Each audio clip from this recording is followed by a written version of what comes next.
Caros amigos, bem-vindos a mais um episódio de Hoje no Mundo Militar. Neste vídeo falaremos sobre os mandados de detenção emitidos pelo Tribunal Penal Internacional contra Sergei Shoigu, ex-ministro russo da Defesa, e Valery Gerasimov, chefe do Estado-Maior russo, por alegados crimes de guerra na Ucrânia. Mas, na prática, o que isso significa?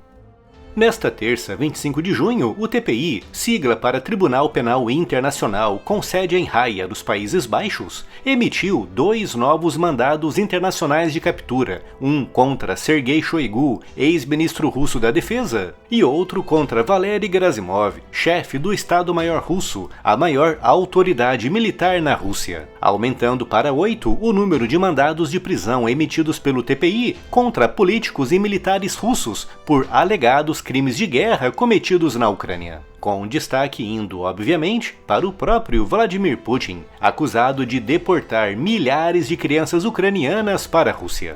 Segundo a acusação do tribunal, Shoigu e Gerasimov são suspeitos de cometerem crimes de guerra contra a humanidade ao lançarem ataques visando especificamente alvos civis, como hospitais e infraestruturas ligadas ao fornecimento de eletricidade e aquecimento. Mas quem são Shoigu e Gerasimov e o que, na prática, esse mandado de prisão significa? Sergei Shoigu começou a se destacar na vida pública russa logo em 1991, no ano do desmoronamento da União Soviética, tendo sido indicado pelo presidente Boris Yeltsin ao cargo de Ministro das Situações de Emergência, um posto que ocupou por 21 anos, saindo em 2012 para assumir, por um breve momento, o cargo de governador do Oblast de Moscou, assumindo finalmente, em novembro daquele ano, o cargo de Ministro da Defesa.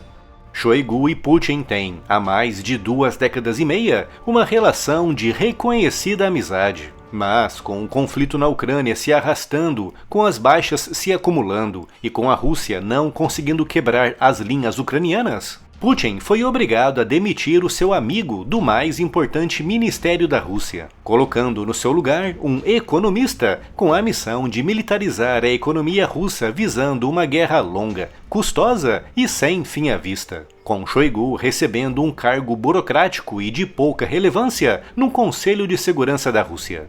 Com relação aos alegados crimes de guerra, apesar de Shoigu, que não é militar, não ter tido participação ativa na elaboração das estratégias de ataque à Ucrânia, é inegável que ele, como ministro da Defesa, teve um papel de destaque no contexto amplo da invasão russa, com a sua voz tendo sido ouvida durante a tomada das decisões para atacar alvos e infraestruturas civis. Com relação a Valery Gerasimov, como chefe do Estado-Maior russo, é, obviamente, um militar de carreira, com comprovada experiência militar em diversos conflitos, com destaque para as guerras na Chechênia nos anos 90, a invasão russa da Geórgia em 2008 e a intervenção russa na Síria que começou em 2014. Em janeiro de 2023, recebeu das mãos de Putin o comando centralizado da invasão russa da Ucrânia, o que significa que todas as estratégias e a definição dos tipos de alvos a serem atingidos na Ucrânia passaram e continuam passando diretamente pelas suas mãos antes de se transformarem em ações concretas no campo de batalha. Ou seja, quando hospitais, edifícios, casas e centrais elétricas e de aquecimento nas cidades ucranianas são atingidas e destruídas, é porque Gerasimov, como chefe do Estado-Maior e como comandante da invasão, autorizou que isso fosse feito. Mas o que significa, na prática, que a cúpula militar russa, incluindo o chefe supremo Vladimir Putin, tenha recebido mandados internacionais de prisão? Na prática, efetivamente, significa muito pouca coisa, com esses mandados apenas limitando as viagens internacionais dos procurados, que ficam assim impedidos de viajar para algum dos 124 países signatários do Estatuto de Roma. Mas como nenhum dos grandes aliados da Rússia fazem parte desse estatuto, com destaque para o Irã, China e Coreia do Norte, na prática, todos eles poderão continuar se movimentando livremente pelos países que realmente interessam à Rússia neste momento.